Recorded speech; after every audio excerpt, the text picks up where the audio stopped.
Bonjour à tous, je suis ravie de vous retrouver aujourd'hui et vous présenter la province du Nouveau-Brunswick. Je me présente, je suis Valentine, responsable partenariat trade pour Destination Canada, l'Office du tourisme du Canada. Aujourd'hui, je vous embarque pour une province où vivent nos cousins, les Acadiens. Et oui, le Nouveau-Brunswick était le premier établissement français en Amérique du Nord en 1604.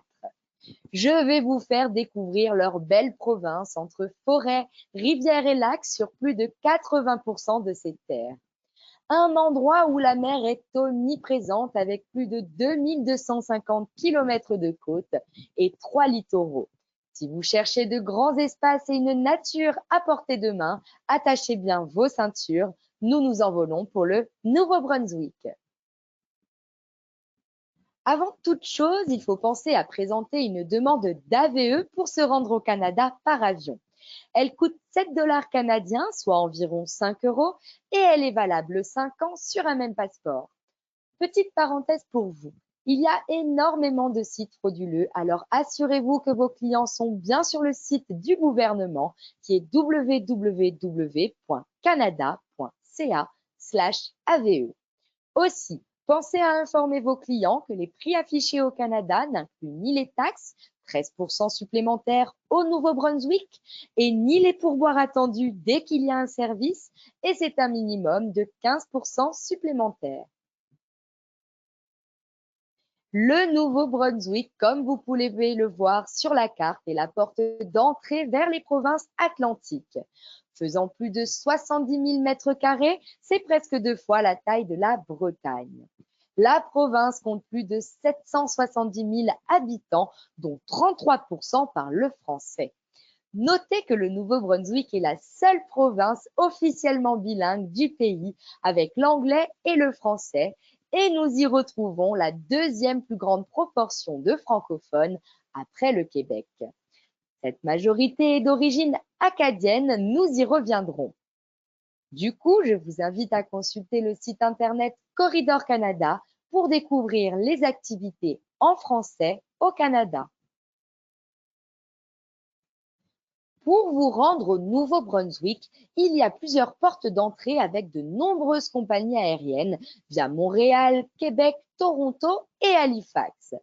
Il y a 4 aéroports sur la province. Vous avez Moncton, code de l'aéroport YQM, Fredericton, YFC, St. John, YSJ et Bathurst, ZBF.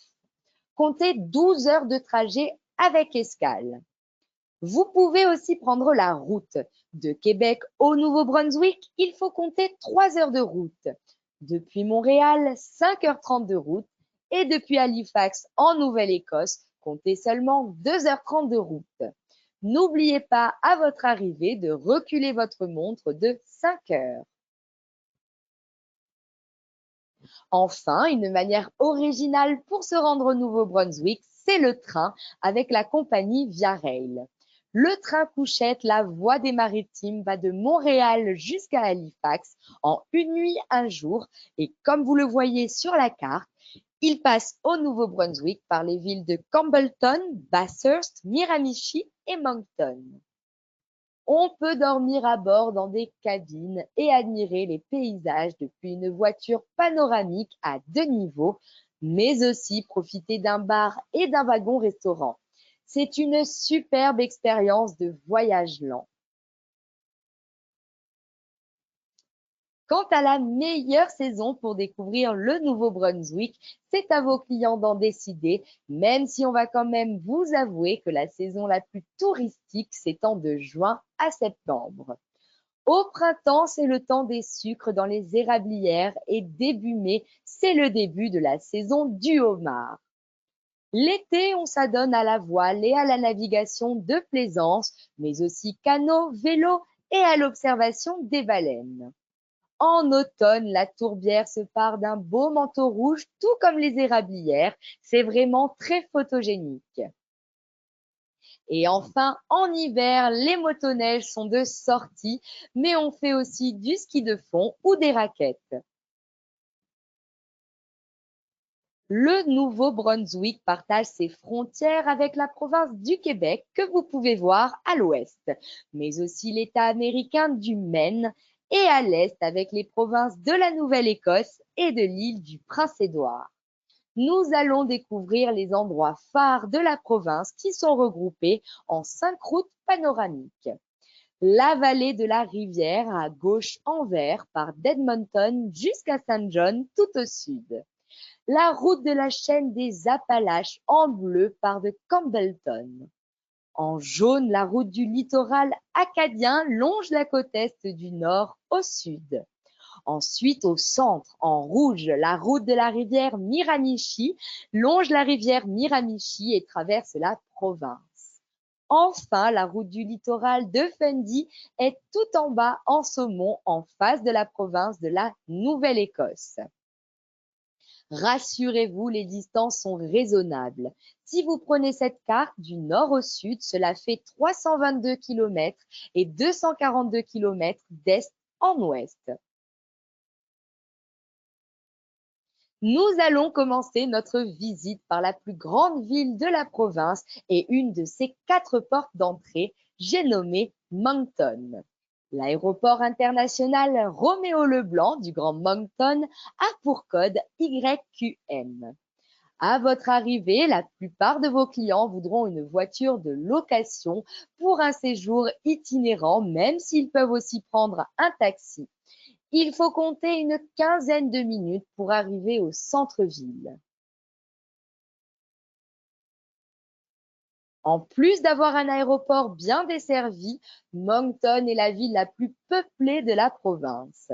Je vous conseille d'arriver à Moncton car la ville est très bien placée, proche de la baie de Fundy, mais aussi du rivage d'Acadie. Ceux et celles qui cherchent un peu d'animation la trouveront à Moncton. C'est le siège de grands festivals de musique et aussi de prestigieux événements gastronomiques. Moncton est une ville où il fait bon vivre. Vous pourrez prendre le temps sur place de flâner d'un café à un autre dans le centre-ville en briques, d'admirer l'art urbain avec les murales originales qui recouvrent ses bacs à lises, de vous rendre à la côte magnétique qui défie la gravité ou encore d'admirer le fameux Mascaret qui est en fait une vague qui déferle sur la rivière suivant les marées. La vague peut d'ailleurs atteindre jusqu'à 60 mètres, si bien qu'elle est visible du centre-ville. Moncton est aussi réputé pour le chiac.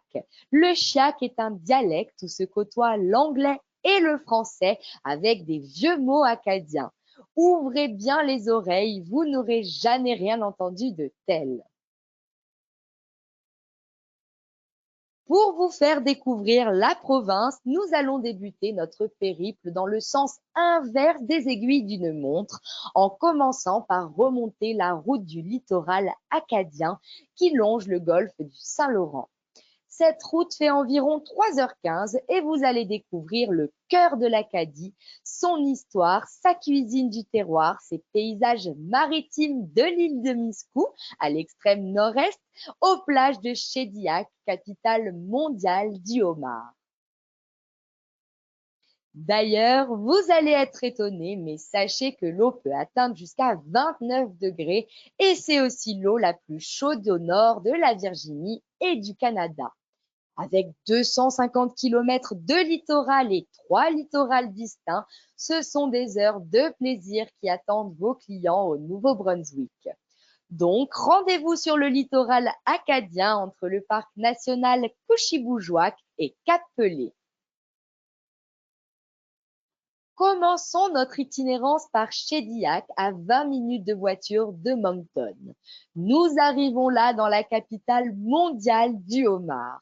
Vous en mangerez là-bas à volonté et à toutes les sauces. Cette petite ville côtière de Shediac est reconnue pour sa pêche et ses usines de transformation, ses viviers de homards et son célèbre festival du homard. C'est tellement le cœur de l'industrie locale qu'ils ont érigé une sculpture de homard géant, la plus grosse au monde. Vous la voyez sur l'image à gauche. Et à part le homard, Que goûter au Nouveau-Brunswick? Le Nouveau-Brunswick est l'un des plus grands exportateurs de fruits de mer du Canada. Hormis le homard, comptez sur du crabe, du saumon, des huîtres et du caviar d'esturgeon sauvage. Le tout servi avec les bons fruits et légumes des vergers et fermes de la province. Peu importe si vos clients recherchent un petit resto urbain branché, une auberge de campagne, un bistrot français, un pub irlandais, un restaurant familial ou encore une cantine mobile, vous trouverez partout une table bien garnie. Parmi les spécialités du Nouveau-Brunswick, mentionnons la dulce, une algue salée à la texture croustillante. Les mets acadiens dont les fameuses têtes de violon. Les ploys du Madawaska qui sont des crêpes de sarrasin jaune. Sans oublier le sirop d'érable du Nouveau-Brunswick. Sachez aussi que le Nouveau-Brunswick compte de nombreuses microbrasseries et distilleries, mais aussi des vignobles et des cidreries. On continue notre route et 30 minutes plus au nord, arrêtons-nous au pays de la Saguine. C'est un village théâtral sur une petite île au milieu de la baie de Bouctouche. Ce lieu a été créé pour donner vie au roman de l'auteur et dramaturge local Antonine Maillet. Vous y retrouvez les personnages attachants du livre dans un village du début du XXe siècle. C'est une superbe immersion dans la culture acadienne qui mêle spectacle, musique, histoire, accent et bons plats typiques. D'ailleurs, puisqu'on parle de succès littéraire, que lire d'autre pour mieux appréhender cette province? Antonine Maillet étant récipiendaire du prix Goncourt, son œuvre comporte de nombreux autres livres que la Saguine. Je vous recommande aussi Pélagie, La Charrette ou Clin d'œil au temps qui passe. France Daigle a reçu le prix France Acadie et le prix du gouverneur général du Canada. Lisez son livre pour sûr. Gabriel Robichaud, enfin, est un jeune poète de la relève. Découvrez ses poèmes comme La promenade des ignorés. Bonne lecture. Continuons maintenant et à 12 minutes au nord du pays de la Saguine, on trouve l'écocentre Irving, la dune de Bouctouche. Ce site s'étend sur 12 km et offre un accès privilégié à l'une des dernières grandes dunes naturelles de la côte du nord-est du continent. C'est un habitat fragile pour différentes espèces de plantes et d'animaux, mais un point d'intérêt important en matière d'écotourisme. Il y a plusieurs programmes d'interprétation pendant la saison estivale pour informer le plus de gens possible sur les habitats côtiers de cette région.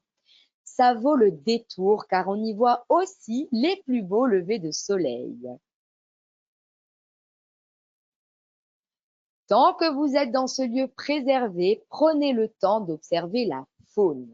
Au Nouveau-Brunswick, vos clients auront peut-être la chance d'observer des baleines, des ours, des orignaux ou encore des chevreuils.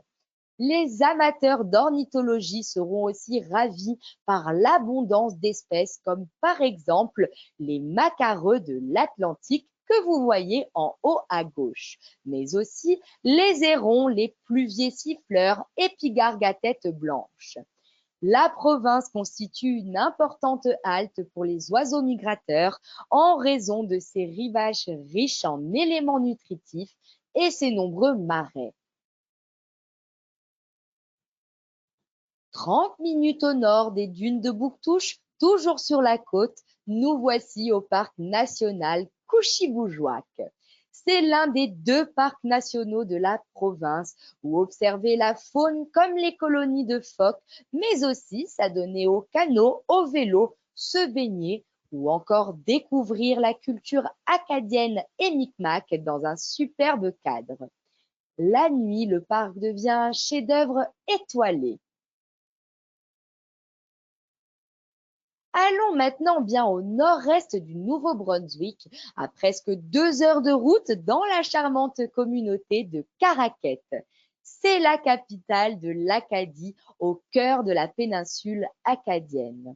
C'est la région où l'on trouve la plus grande partie de la communauté francophone du Nouveau-Brunswick.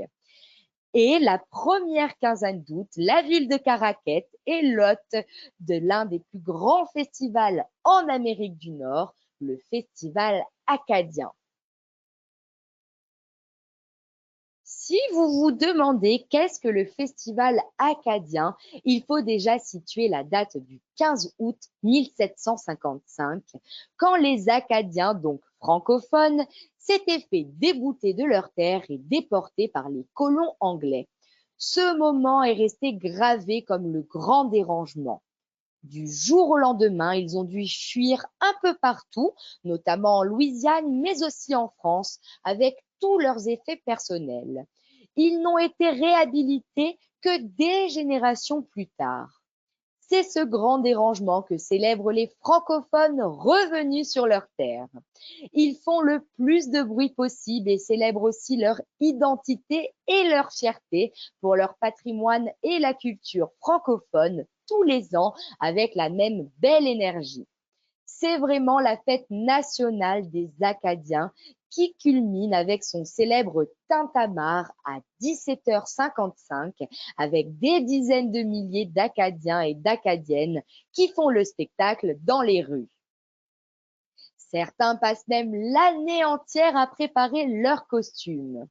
Et pas besoin d'être d'origine acadienne pour y prendre part. Les Acadiens d'adoption, les Acadiens de cœur et tous les amis de l'Acadie sont accueillis à bras ouverts.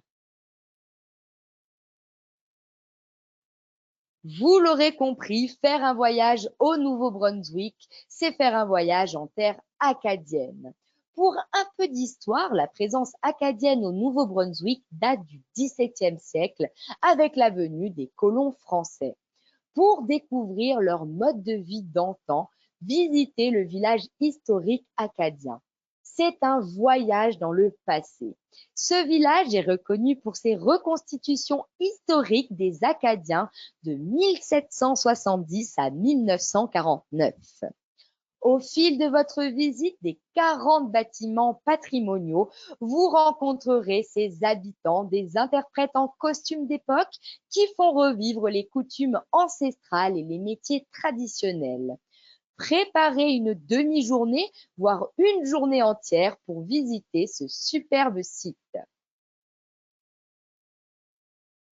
À 30 minutes à l'est maintenant de Caraquet, découvrez le charme d'une petite localité, Shippagan. C'est la capitale de la pêche commerciale du Nouveau-Brunswick et elle accueille dans son port la plus grande flotte de navires de pêche côtière et hauturière de la province. Hormis la culture acadienne, découvrez donc la culture de ces gens marqués par la mer et visitez notamment l'aquarium et le centre marin du Nouveau-Brunswick, un espace découverte où d'étranges créatures marines se laissent toucher. C'est très interactif pour les enfants et c'est ici qu'on peut admirer le homard bleu que vous voyez sur la photo de droite. D'ailleurs, depuis Shippagan, en allant tout au bout de la péninsule acadienne, vous pourriez découvrir un bout du monde, les îles acadiennes et le phare de l'île Nisku. Il y a une conteuse et chanteuse qui dit que c'est la région où les oiseaux virent de bord. Nous sommes là à l'embouchure de la baie des Chaleurs et nous arrivons en face de cet immense phare construit en 1856. Ce phare monte la garde dans la beauté sauvage de l'île Miscou. Cette région est aussi reconnue pour ses tourbières qui sont à la base d'une importante industrie locale et qui couvrent l'île d'un tapis écarlate à l'automne. Nous sommes à la moitié de notre voyage au Nouveau-Brunswick et il est temps de vous aiguiller sur les chanteurs locaux à ajouter à votre playlist. Vous connaissez déjà sûrement Natacha Saint-Pierre et Rock Voisine, mais je vous conseille aussi d'écouter la chanteuse acadienne francophone Edith Butler. Le trio indie folk et country folk Hey Babies, ou dans le même genre, Lisa Leblanc, Caroline Savoie ou Joseph Edgar. Et en pop, découvrez David Miles, Chloé Bréau et le ténor qui fait honneur à sa tribu amérindienne, Jérémy Dutcher. Pour continuer maintenant, nous aurions deux options. Découvrir le nord, nous le ferons dans un second temps, ou découvrir le centre avec la route de la rivière Miramichi. Longeons une rivière réputée pour ses forêts et la pêche au saumon. Nous nous arrêterons au parc historique de Metepenagiag et à la ville de Miramichi pour son mélange de cultures. Miramichi est située en bordure d'une rivière à saumon du même nom. Et la ville vous réserve une panoplie d'expériences culturelles, qu'elles soient plutôt irlandaises, acadiennes ou autochtones. Vous pourriez y vivre des traditions réputées comme le festival irlandais de la Miramichi ou encore le festival de chansons folkloriques de Miramichi. Si la ville est en pleine nature, elle est pourtant réputée pour son art du conte. Vous y entendrez des histoires de fantômes, des légendes de bûcherons et du folklore local. Il est impossible de s'y ennuyer. Pour entrer en contact avec les sources de la culture autochtone Mi'kmaq de plus de 3000 ans, rendez-vous au lieu historique Metepenagiag. Ce village de plus de 30 siècles renferme des découvertes archéologiques, de la poterie traditionnelle et d'importants lieux historiques nationaux comme Oxbow et Tumulus Augustine. Vous serez initié au travers d'expositions interactives, de visites guidées et de sentiers d'interprétation très bien faits. La nuit, il est possible de dormir dans un grand chalet en bois rond au bord de la rivière.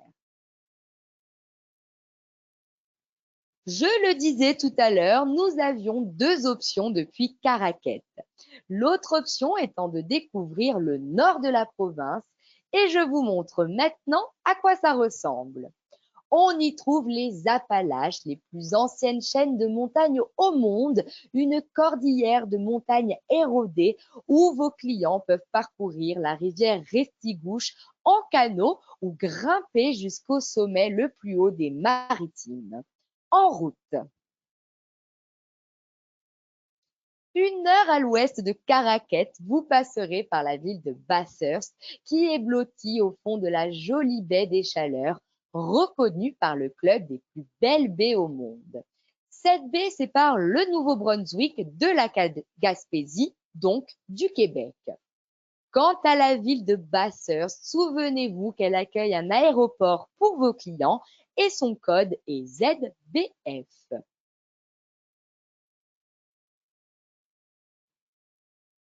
1 heure encore plus à l'ouest, nous arrivons à Campbellton, d'où on accède facilement au mont Carlton, dans les Appalaches. Le parc provincial du mont Carlton est le plus haut sommet des Maritimes avec ses 820 mètres. Le site abrite des espèces animales sauvages, dont plus de 100 espèces d'oiseaux et 30 espèces de mammifères. On y trouve aussi un certain nombre de plantes rares, dont le bleuet des Alpes et le carex de Bigelow sur les pentes du mont Carlton. Encore 1 heure de route et nous voici à Kedwick pour accéder à la rivière Restigouche. C'est une magnifique rivière qui était autrefois une voie de communication pour les autochtones. Aujourd'hui, c'est le rendez-vous des passionnés de pêche à la mouche et des canoteurs. L'avant-dernière région nous fait descendre plein sud au cœur de la vallée de la rivière. Il s'agit cette fois de la fabuleuse rivière Saint-Jean entre les villes d'Edmundston et de Saint John. Le corridor patrimonial de la rivière Saint-Jean comprend plusieurs marchés agricoles animés, des galeries d'art et de magnifiques espaces verts. Il faut en profiter pour admirer l'impressionnante gorge de Grand Sault ou encore traverser le plus long pont couvert au monde. Edmundston se situe à 1h30 de Kedwick que nous venons de quitter. Cette ville à la frontière du Québec est majoritairement francophone et constitue une superbe halte sur votre trajet. Elle regorge de trésors entre rivières et montagnes. C'est un véritable havre de paix. Sur place, allez visiter le jardin botanique où il est possible de découvrir plus de 100 espèces de plantes aux vertus thérapeutiques, cosmétiques et culinaires. Edmundston est un bon point de chute pour partir randonner à la gorge de Grand Sault à 40 minutes de là. C'est souvent considéré comme un mini Grand Canyon. Ne vous contentez pas de l'observer de loin.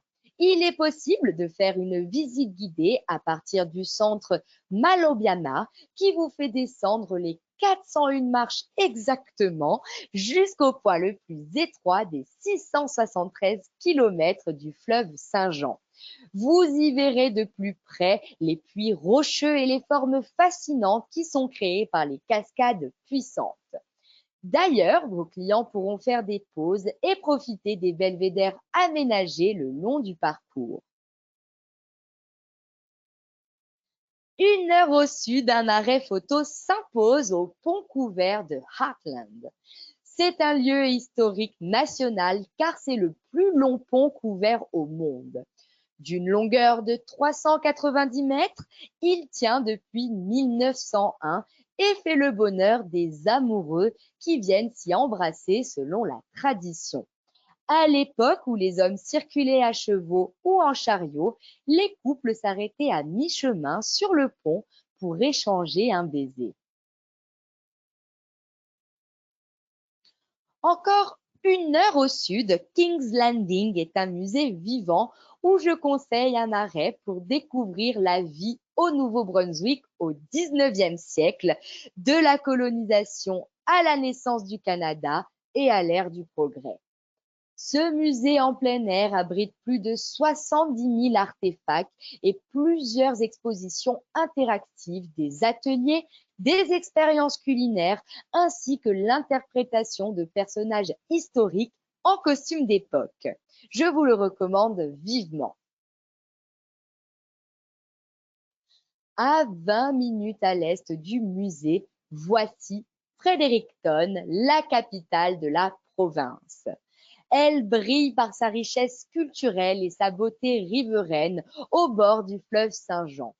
On peut y accéder en avion et le code de l'aéroport est YFC. Sur place, je vous recommande de visiter la galerie d'art Beaverbrook pour admirer entre autres la plus grande œuvre de Salvador Dali ou encore un des vieux canaux d'écorce au monde. Pour les passionnés d'histoire, allez voir le changement de garde au quartier historique de Garnison. Pour les amateurs de musique, assistez au spectacle du Festival de Jazz et Blues en septembre. Et pour les sportifs, 115 km de sentiers multifonctionnels sont accessibles à pied ou en vélo, dont 88 longent la rivière Saint-Jean. Tout le matériel peut se louer en centre-ville, pas de souci. Enfin, elle est considérée comme la capitale de la bière artisanale dans les Maritimes. Alors pensez à vous désaltérer régulièrement dans l'une des multiples microbrasseries. Je vous le disais, cette route de la vallée suit le fleuve Saint-Jean jusqu'à la baie de Fundy. Avant de changer de région, je vous conseille un dernier arrêt au parc pour observer les méandres. Le parc provincial Mactaquac, il est facilement accessible depuis Fredericton. Vous commencez à bien connaître la topographie du Nouveau-Brunswick. Sauriez-vous reconnaître la province dans les films et séries qui ont été tournés? Je vous en propose quelques-uns et les cinéphiles retiendront que la province compte son festival du cinéma, le FICFA, qui a permis l'émergence de plusieurs cinéastes acadiens. Le film Le Fils du Capitaine a été présenté au Festival de Cannes en 2018 dans la catégorie court-métrage étranger.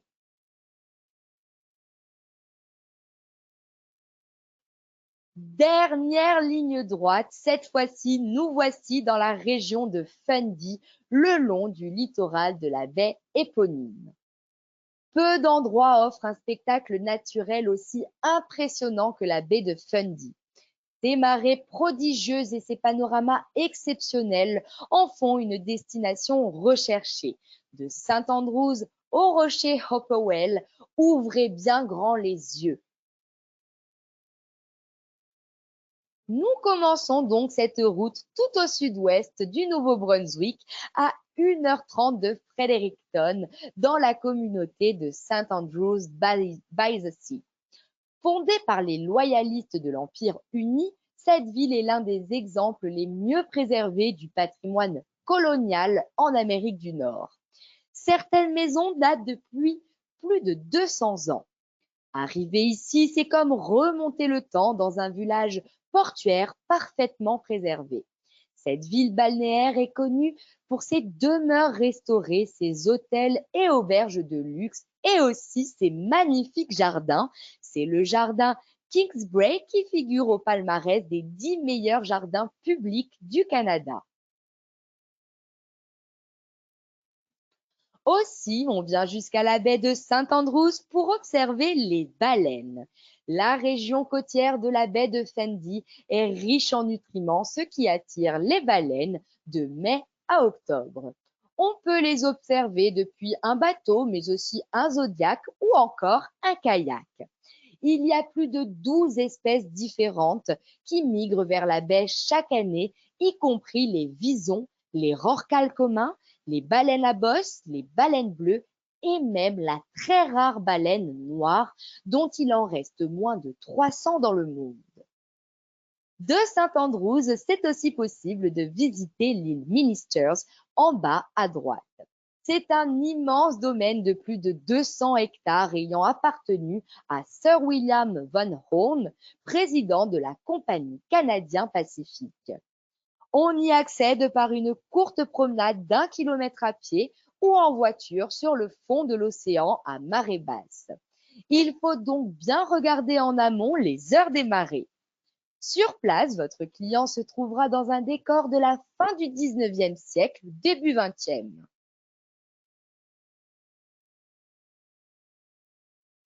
Depuis St Andrews, on peut aussi découvrir les îles Fundy avec Campobello, Deer et Grand Manan. Pour se rendre à l'île Campobello, on peut choisir une excursion d'une journée en Zodiac et cela prend 30 minutes ou bien y aller en traversier.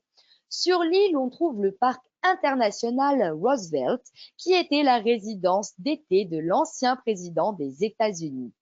Il y a de quoi explorer les magnifiques plages, les marais salants et les tourbières en observant phoques, pigargues, oiseaux aquatiques, marsouins et baleines. Si vous souhaitez maintenant visiter l'île de Grand Manan, vous devez emprunter un traversier. Sur place, vous découvrirez tous les attraits du Nouveau-Brunswick en un endroit. Plage déserte, excellents sentiers de randonnée, cyclisme, destination prisée des ornithologues avec plus de 240 espèces d'oiseaux en migration, observation des baleines, kayak de mer, splendide coucher de soleil et j'en passe.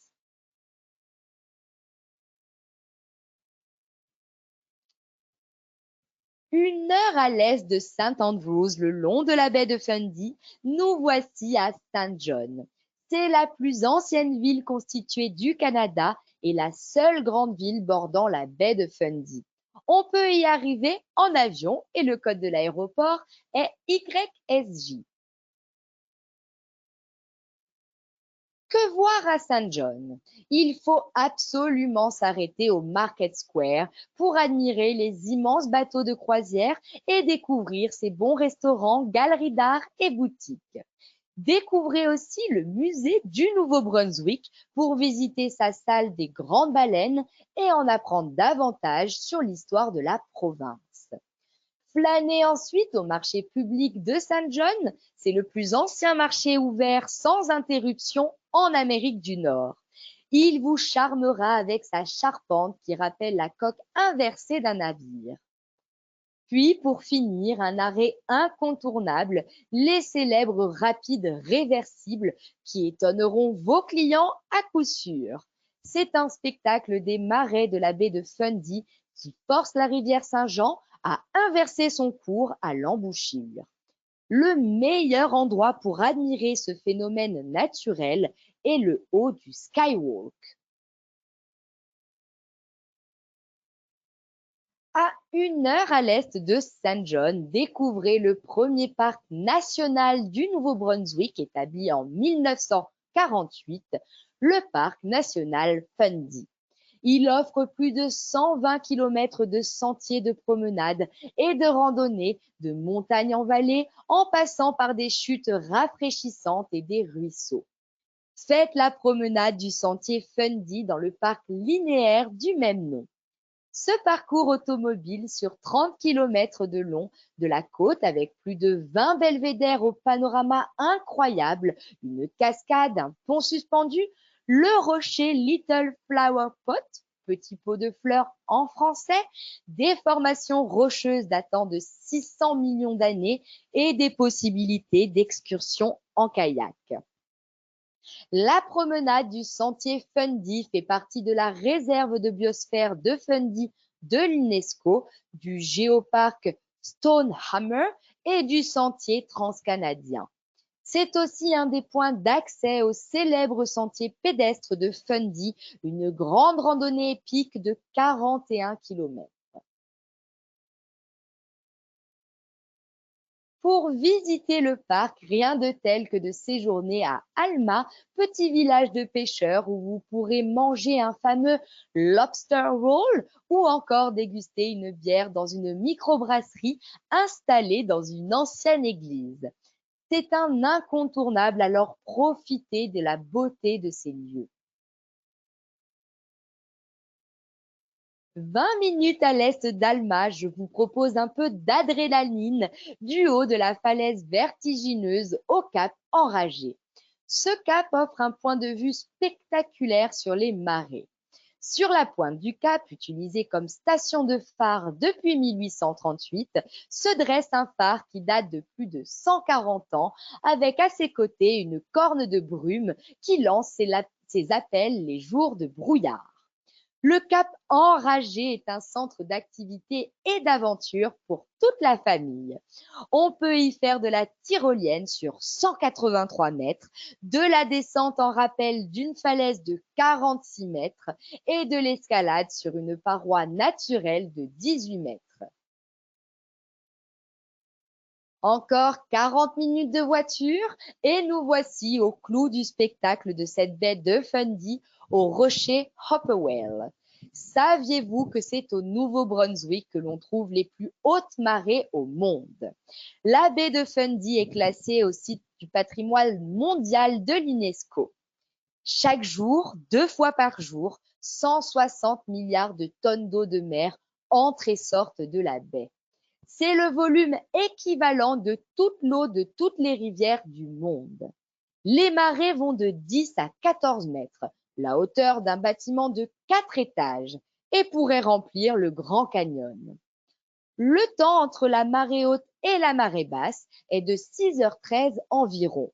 Vous pouvez donc voir au moins une marée haute et une marée basse lors de votre visite. Le meilleur endroit pour faire l'expérience de la hauteur et de la portée de ces marées est Hopperwell Rocks, où vous pouvez marcher sur le fond marin autour des fameuses formations rocheuses à marée basse, puis revenir quelques heures plus tard pour faire du kayak à marée haute. L'eau qui monte et descend est connue sous le nom d'effet de marée verticale et c'est une façon impressionnante de faire l'expérience de la puissance de la nature. Nous avons donc fini notre tour de la province en partant de Moncton et en tournant dans le sens inverse des aiguilles d'une montre. Certains tours opérateurs ont des circuits uniquement au Nouveau-Brunswick. Il faut dire que l'on peut facilement remplir 10-15 jours de voyage, mais certains clients combinent cette province avec le Québec ou encore l'île du Prince-Édouard. Récapitulons ce que nous avons vu aujourd'hui. La plus grande ville, Moncton, puis la capitale du homard, Shediac, le parc de Couchibougeoac entre les dunes sur la côte acadienne, Caraquet, la capitale de l'Acadie, célèbre pour son tintamarre le 15 août, mais aussi les îles acadiennes Lamec et Miscou. Nous avons fait une incursion le long de la rivière Miramichi, au lieu historique Metepenagag, mais nous avons aussi poursuivi par le nord, par la baie des Chaleurs, direction Campbellton, où nous avons vu le plus haut sommet des Maritimes au parc provincial du mont Carleton et descendu la rivière Restigouche. Avant de passer à la rivière Saint-Jean, depuis Edmundston, ce havre de paix francophone. De là, nous avons pu découvrir la gorge de Grand Sault, la capitale provinciale Fredericton, et enfin, nous sommes arrivés sur la célèbre baie de Fundy. Depuis St. Andrews by the Sea, nous avons eu accès aux îles de Fundy, puis à l'est, nous avons passé du temps dans la belle ville de St. John avant d'arriver au parc national Fundy et ses magnifiques rochers Hopperwell où observer les plus hautes marées au monde. Alors, pour résumer, pourquoi venir au Nouveau-Brunswick? Ce qui fait le charme de la province, c'est la culture diversifiée. Entre les Acadiens, les Premières Nations, les loyalistes et les descendants de souches irlandaises, vous serez bien accueillis et vous allez souvent entendre « Bienvenue chez nous ». Les habitants sont réputés pour leur accueil chaleureux, leur hospitalité et leur authenticité. Vous ferez très vite partie de cette grande famille. Le Nouveau-Brunswick est aussi réputé pour ses grands espaces. Vos clients ont le choix entre 9 parcs provinciaux, 2 parcs nationaux et un parc international, pour ne plus le nommer celui de Fundy. Enfin, le homard, matin, midi et soir, les fruits de mer et leur roi est à l'honneur. Vous pouvez le déguster ou admirer le homard bleu qui est parfois pêché sur les côtes de cette belle province. J'espère vous retrouver bientôt au Nouveau-Brunswick et je vous remercie à toutes et à tous pour votre attention. Pour les curieux, je vous propose 2 sites officiels à visiter. D'abord l'Office de tourisme national, explorecanada.fr et ensuite l'Office de tourisme provincial, tourisme-nouveau-brunswick.ca. Je reste bien sûr à votre disposition pour toute question. Vous trouvez ici mon courriel qui est vpissard@tourisme-synergique.com. Pour terminer maintenant, je vous laisse avec la magnifique vidéo de la province du Nouveau-Brunswick et je vous souhaite une très belle journée à toutes et à tous et à tantôt au Canada.